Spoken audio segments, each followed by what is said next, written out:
दोस्तों, आज इस एक्सप्लेनर में हम एक बहुत ही दिलचस्प टॉपिक पर बात करने वाले हैं, सेल्फ कंपैशन का विज्ञान। अक्सर हमें लगता है कि आगे बढ़ने के लिए ना खुद पर बहुत ज्यादा सख्ती करना जरूरी है, पर सच बताऊं, साइंस कुछ और ही कहती है। तो चलिए, बिना किसी देरी के सीधे इस कॉन्सेप्ट के अंदर चलते हैं।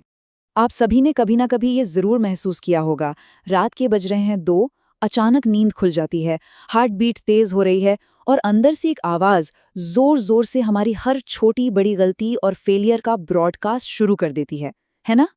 ये आवाज किसी और की नहीं बल्कि हमारी अपनी होती है, जिसे हम इनर क्रिटिक कहते हैं। इसे एक रियल लाइफ एग्जाम्पल से समझते हैं। प्रिया की कहानी ले लीजिए।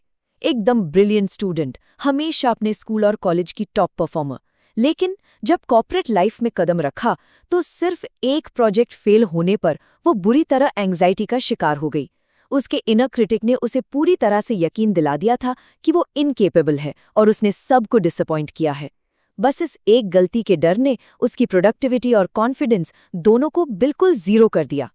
पर प्रिया की जिंदगी में टर्न अराउंड तब आया जब उसने डॉक्टर क्रिस्टन नेफ के काम के बारे में पढ़ा और खुद से एक बहुत ही डीप सवाल पूछा। सवाल ये था, क्या वो कभी अपने किसी सबसे अच्छे दोस्त को ऐसे कड़वे शब्द कह सकती है? जवाब था, बिल्कुल नहीं, कभी नहीं। इस एक छोटे से सवाल ने उसे खुद से बात करने का पूरा तरीका ही बदलने पर मजबूर कर दिया। तो आइए इसके पहले हिस्से पर नजर डालते हैं, सेल्फ क्रिटिसिज्म की बायोलॉजी, और समझते हैं कि हमारा ब्रेन आखिर पैनिक क्यों करता है।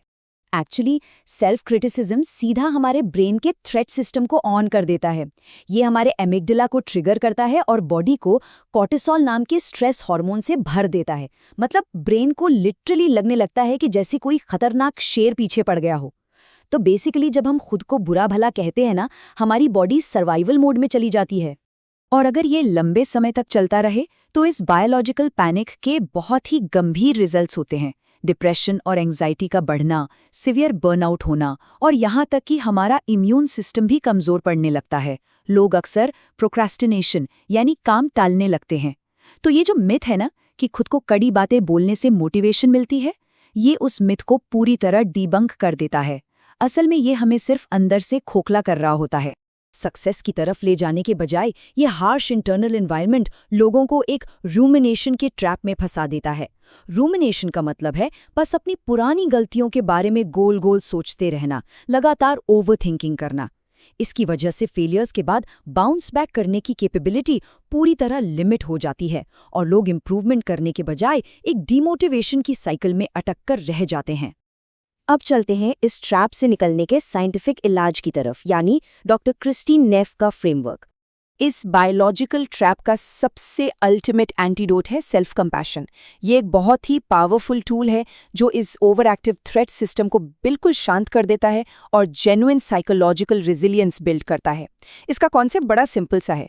जब कोई मुश्किल वक्त हो या कोई गलती हो जाए तो खुद के साथ बिल्कुल वैसी ही केयर, काइंडनेस और अंडरस्टैंडिंग से पेश आना जैसे हम अपने किसी बहुत करीबी दोस्त के साथ आते हैं।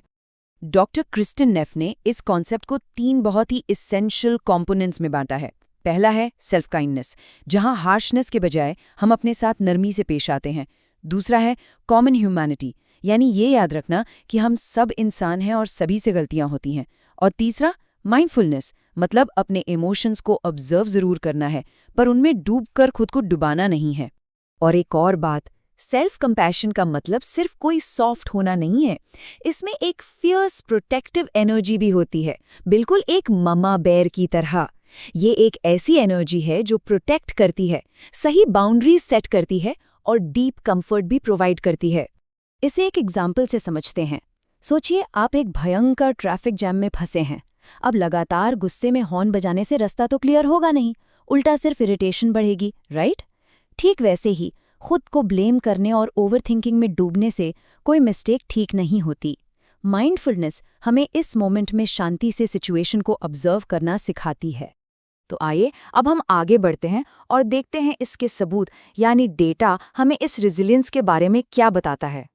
रिसर्च ने ओवरवेलमिंगली ये साबित किया है कि खुद के साथ थोड़ी केयर दिखाने के कमाल के रिजल्ट्स आते हैं।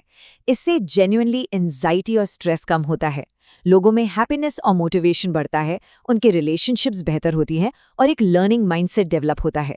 यहाँ तक कि फिजिकल हेल्थ जैसे इम्यून सिस्टम और नींद की क्वालिटी में भी जबरदस्त इंप्रूवमेंट दिखता है।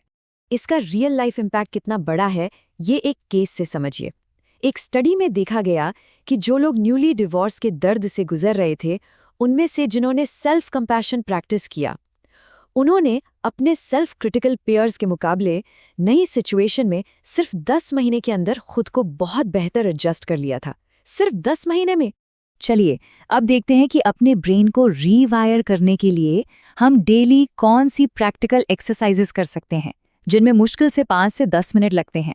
एक हेल्दी माइंडसेट बनाने के लिए ये 5 daily habits foundational building blocks का काम करती हैं, जिसमें द फ्रेंड टेस्ट अप्लाई करना, एक सेल्फ कंपैशन ब्रेक लेना, सपोर्टिव टच प्रैक्टिस करना, कंपैशनेट जर्नलिंग करना और कॉन्शियसली अपने क्रिटिकल सेल्फ टॉक को दोबारा से पॉजिटिव वे में लिखना शामिल है। अब इसमें जो सबसे फैसिनेटिंग बात है वो ये है कि हमारा फिजिकल टच हमारे ब्रेन को कैसे सिग्नल भेजता है। जैसे सिर्फ जेंटली अपने दिल पर हाथ रख लेने भर से ही parasympathetic nervous system biologically activate हो जाता है। ये इंस्टेंटली ब्रेन को पैनिक मोड से निकालकर एक काम और सेफ स्टेट में आने का सिग्नल भेजता है। पर यहाँ एक चीज ध्यान में रखना जरूरी है, जो लोग एज ए बिगिनर इसे प्रैक्टिस करते हैं उन्हें कभी कभी बैकड्राफ्ट महसूस हो सकता है। ये बिल्कुल नॉर्मल फिनोमेना है।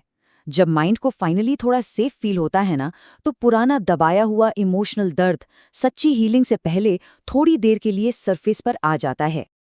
अब आते हैं इस एक्सप्लेनर के आखिरी हिस्से पर, आज़ादी और आगे बढ़ना। जब भी हम सेल्फ क्रिटिसिज्म करते हैं, हम एक्चुअली खुद को डर और फियर के एक छोटे से पिंजरे में कैद कर रहे होते हैं। लेकिन इसके उलट सेल्फ कंपैशन हमें आज़ादी के खुले पंख देता है, एक ऐसी स्पेस जहां हम एक्सप्लोर कर सकते हैं, सेफली फेल हो सकते हैं और अल्टीमेटली पूरी उड़ान भर सकते हैं। एक बात हमेशा याद रखिए, एक सच्ची और एंड्योरिंग मोटिवेशन डर से पैदा नहीं होती। वो तब आती है जब हमें अपनी वेलबींग की सच्ची केयर होती है। यही केयर हमें अपनी गलतियों से सीखने में मदद करती है, वो भी खुद को अंदर से तोड़े बिना। तो इस प्योर साइंटिफिक गाइड को रैप अप करते हुए एक लास्ट और इम्पॉर्टेंट थॉट छोड़कर जाना चाहूंगी। सोचिए कि आपके दिमाग में चलने वाला वह सबसे कॉमन सेल्फ क्रिटिकल थॉट कौन सा है, और उसे आज ही अभी एक फ्रेंडली और केयरिंग आवाज में कैसे ट्रांसफॉर्म किया जा सकता है।